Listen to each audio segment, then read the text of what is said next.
Hey guys, Chris here again with Project Nerf, and today, welcome to another exciting episode, hopefully, of Nerf ER, the show where we take modified Nerf blasters that need a little help and get them back in the game.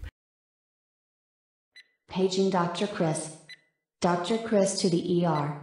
Paging Dr. Chris to the ER, please.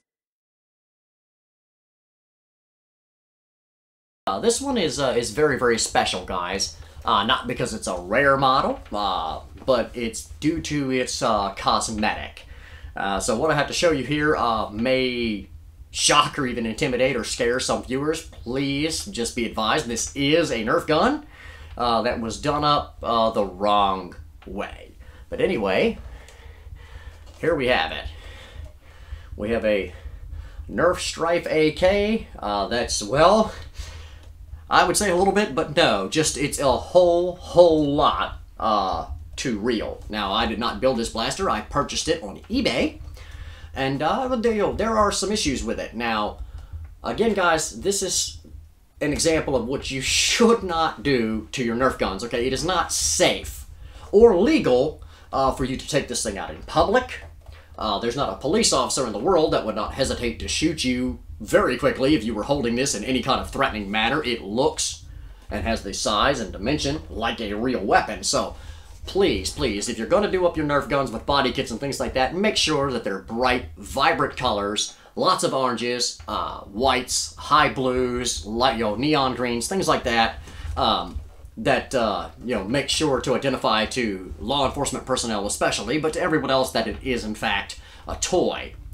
However, this blaster, again, I purchased it on eBay, and we're not going to do away with the very realistic look. It's my intent to use it as a film prop for my videos here, which are done on a closed set on private property.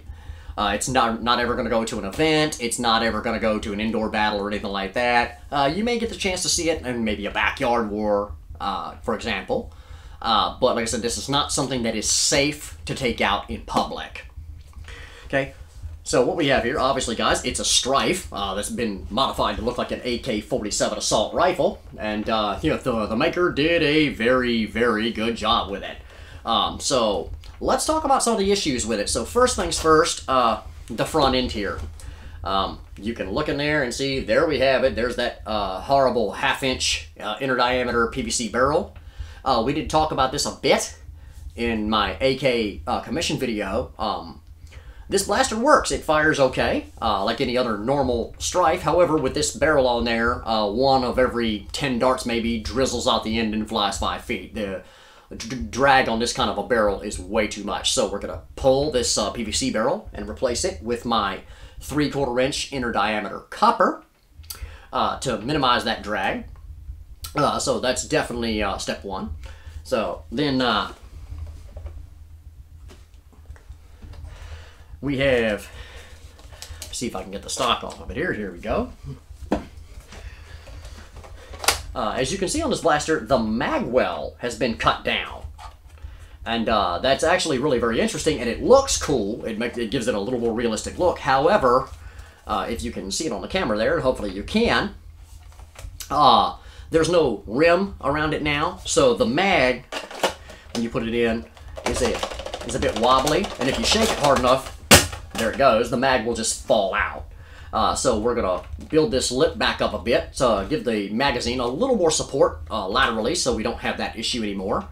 And then my only other big complaint, at least externally, is there is no longer any access to the internals on this blaster. There's no jam door or anything like that. So what I would like to do, since we're going to keep the realistic look, is cut this region out here and build some variety of sliding access on the side here that we can pull back and reach in there and get a jam if we need to, and hopefully even spring load it so that when we let go of it, it returns automatically and kind of gives the impression of a legitimate breach or bolt on the machine gun. As for the internals, guys, you've seen me do this a dozen times over. It's going to get an upgraded cage, wheels, motors, conversion to full auto, conversion to LiPo, all that stuff.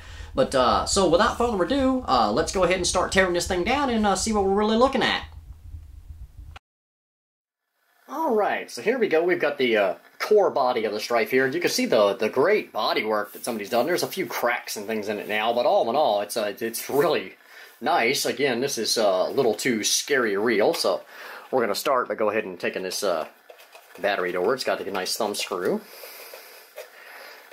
And we're going to go ahead and get that out of there.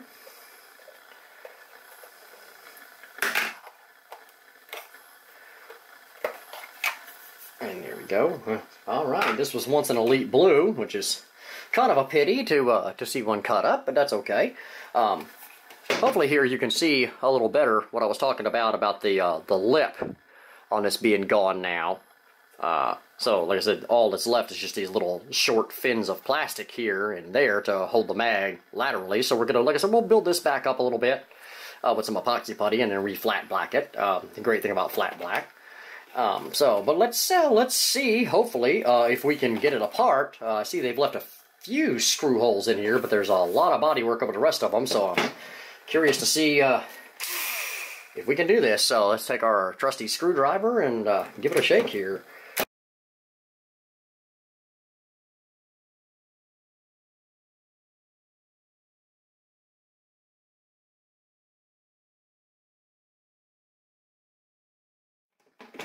And okay, so there we have it. And holy cow, guys. So we've definitely got a ton of epoxy putty work here. The actual access door on it was just cut in half here. So that's going to be fun to deal with. All of the internals, it looks like pretty much what I said here. Just get that out of here. Start getting this thing stripped down a little bit better.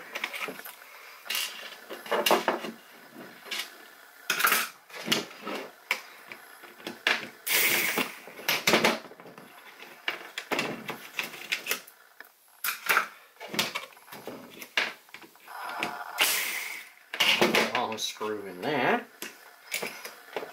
Stop switches, and okay, and this is an example, guys, of what you just do not want to do here. Let's see if I can shine a little extra light on it here. Right in here, so we've got exposed wires that were pretty badly soldered onto the switch.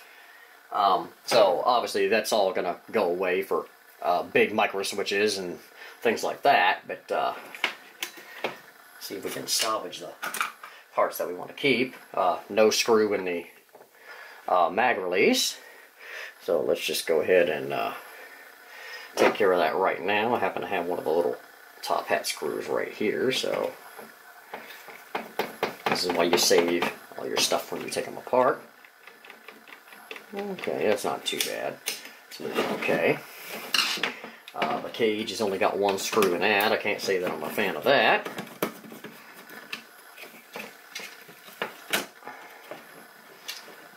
And this should be very, very interesting. Okay, the front end does still come out. The barrel wall was removed from here to there. That's not cool, because that's just one more thing for the dart to bang around on the inside of that. There's a lip in here. I don't know, again, how well it shows on camera. There you go. That the dart will just bounce off of, so you do want the little barrel in it. Okay, the cage is loose now. I can't tell if this is hot glue or smooth cast or what's going on with this wiring here, but oh my goodness, it's a mess. So let's just see if at all we can pull it out of there. And, oh my goodness. I'll tell you what we're going to do. Okay, this is an example of what not to do to your flywheel cage and motors here. That's pretty rough, but this is nothing that we have come not to expect, especially in our Nerf ER series here. I've seen some pretty rough work. So, with any luck, we can just kind of pull this wire out of there. Looks like the buck stops right there, so it looks like we're at the beginning here with some screwdrivers and dig at this stuff and try to get it out. So I'm going to go ahead and shut the camera down and see if I can get that out of there, and then we'll move on. Alright, well, that is a lot, and I do mean a lot, of hot glue. So, not the way I would recommend to secure your wires. This isn't even silicone. It is upgraded wire. It's very heavy wire. But you can see exactly what I was talking about with the solders. Look at that one, it just broke right off. So all of this was less than what I would consider to be up to standard. But we did get it all cleared out of there, or at least plenty enough to work with here. So we've got a little more to rid out of right behind the battery tray here. But so we're going to go ahead and start prepping this battery tray. We're going to go ahead and get the tabs out. Those are really easy. Just give them a squeeze, and those are gone. Because obviously we're going to convert this blaster to LiPo in preparation for putting in our upgraded cage and wheels and our auto pusher kit, things like that. So what we're going to do is go ahead and drive the rest of the battery terminals out of here and get that stuff gone and start trimming down inside the battery tray and make room for what will be a LiPo battery. We do have to do a little trimming right around here to put our switch in, and hopefully a stock strife switch plate will still fit in here. It's tough to tell with this region right here. We may have to do some Dremel work in there to get a strife switch plate to fit. Hopefully not, but it's looking like we probably will. And then obviously this region right here is the region that I was talking about cutting out to make room for our external access door. So we'll have to take a good look at that. Anyway, I'm going to go ahead and get the battery tray prepped and get it fitted for a switch plate here. Get this material here cut down to put in our second heavy micro switch since we're going full auto. And I'll get right back to you. Alright guys, as you can see, I've made all the space I need. I did get my switch plate in here and got that rigged up, and so that's nice and clicky. That's a 21 amp Omron. This is how I do all of my auto triggers these days. I cut out this material here. As you can see, you have to nip the back of the trigger off because there's nowhere to put the spring in anymore. And then I've supplemented by putting this extension spring, drilled a hole in the trigger here and then one in the body of the blaster. And so it's a very short trigger pull, but it's very definitive. It's this particular technique was pointed out to me by my good friend from PDK Films, Paul Kowski. This is how we've been doing all of his, and it works out really, really nicely. So we've got all of the gunk out of there. We've got it fitted up with our new switches. So now it's time to go ahead and take a look at that barrel.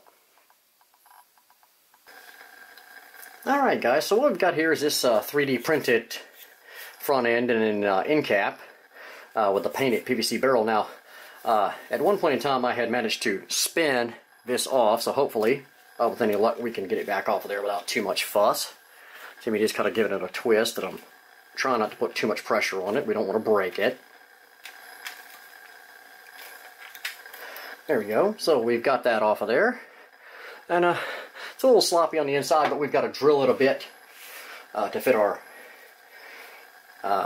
copper barrel anyway. Now, hopefully they didn't glue this into this PVC, this 3D printed deal, but it does turn a little bit. So what I've got is a piece of metal that I use that and a hammer to draw this out. So let me go grab that stuff and we'll see if we can get this driven out of there and then start getting measured and our copper barrel cut. Get right back to you.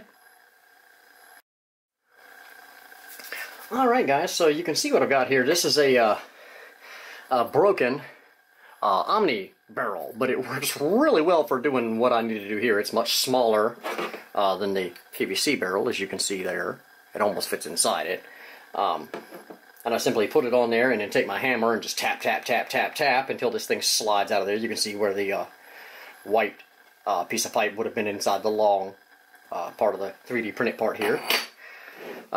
This piece came off on the barrel and it was right in this region. I slid it forward and simply took my pipe cutter, which I find absolutely indispensable, guys, for doing this kind of work, and cut it off nice and clean here and then slid it off. Now I measured this out at right around 16 inches, but let's see if we can get that on film for you here, roughly.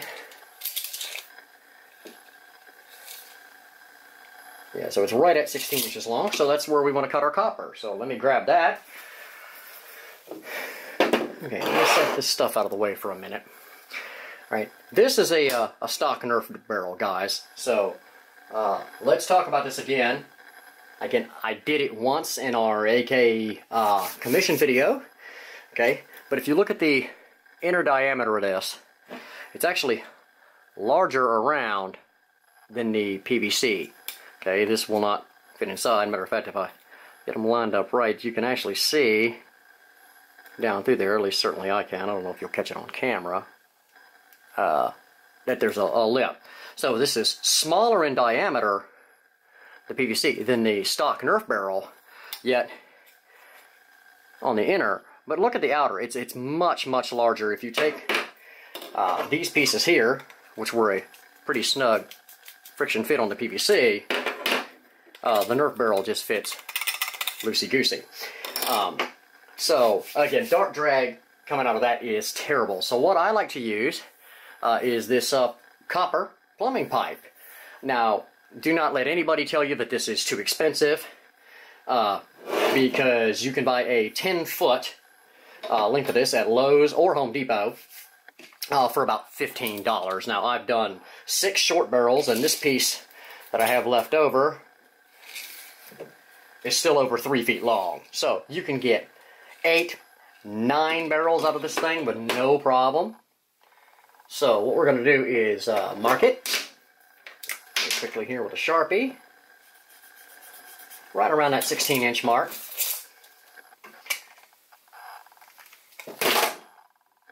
Got that. We're going to take it and fit our tubing cutter on it. So open that up by twisting the knob here until it fits on there. Okay, and you can see there's a very sharp little cutting wheel right in there at my finger. And then all you do is just snug it up a little bit and rotate it around the pipe you want to cut. And once there's a groove in there, you snug it down a little more and go again. 3 or 4 passes generally will do you.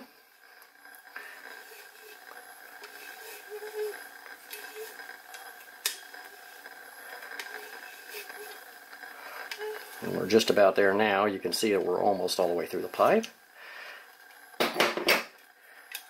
There we go. Alright, so here's our new 16-inch copper barrel. That over there.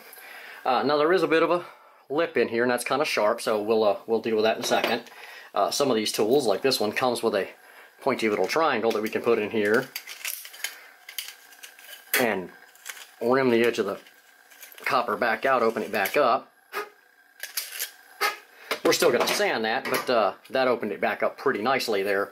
And if you look at this 1/2-inch PVC barrel that was in this thing, and then you look at our copper barrel, which is the piece that we opened up, look at the difference of the inner diameter of this, okay? Here's the stock Nerf barrel, which easily fits loosely inside our copper. So our copper barrel that we're using actually has a larger inner diameter than the outer diameter of a stock Nerf barrel. So this is going to minimize our drag as much as you can possibly minimize it, and still have this type of attachment on the front of your blaster. So I'm going to go ahead and get this all fitted up in the front end of it and get it ready for paint. Alright, so that's all done. If we flip this around, you can see our copper barrel is in here, and I've smoothed that all out.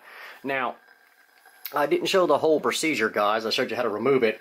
To put it in, this part, this part, and this part have to be drilled. Because the copper barrel is, in fact, larger in diameter than this plastic piece. It doesn't look it that much.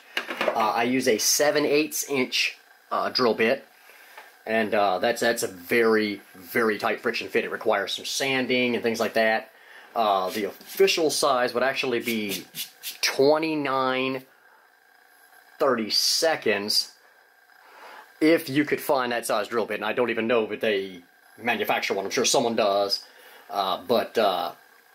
So anyway, we drilled these out and sanded them smooth, and drove our barrel in here. Now normally what I do after I've sanded it with a 7/8" bit is stand this upright and take the copper barrel like this and pound it down in there with a hammer, which results in that happening to your copper. You can see there's a big lip on that, and that's okay, it doesn't hurt anything. I just cut off the extra that I don't need. and then go on ahead and slide my other pieces on. And I've got a little collar that I slide on over top of the barrel and kind of tap these pieces down, which the shorter pieces are not nearly as difficult. Now you can see here that I've done a little paintwork at the end of the barrel, but you can see I cut a bevel on that. I think I've seen some AKs with this kind of like beveled in before, and it really kind of looks freaking just scary at this point. But that's that's super cool. And copper's a soft metal, so I just did that really quick with a Dremel and then cleaned it up with a little piece of sandpaper. And that gives it a very, very nice effect. So that piece is ready to go back on the blaster. It's got its new, much larger barrel.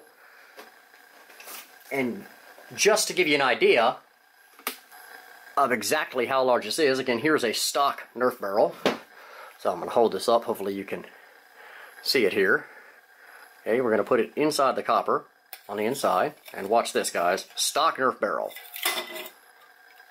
Okay, goes right through there. If I hold it up a little bit higher. Okay, so this is going to minimize our dart drag as much as we can possibly get it minimized. You're still going to have the odd flyer once in a while that fishtails and bounces around in here and comes out kind of wonky. But all in all, this will not negatively affect the performance of the blaster as much as we possibly can. So let's get to doing the rest of the body work that we want to do and get this thing buttoned up. Alright, so you can see we're moving right along here.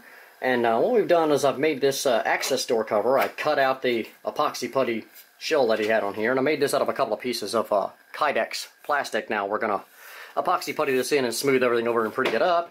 But we've made this so it's kind of gratifying. I like it.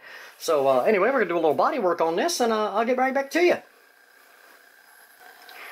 Alright guys, you can see I've got the rough work done here on my jam door. And again, this is rough.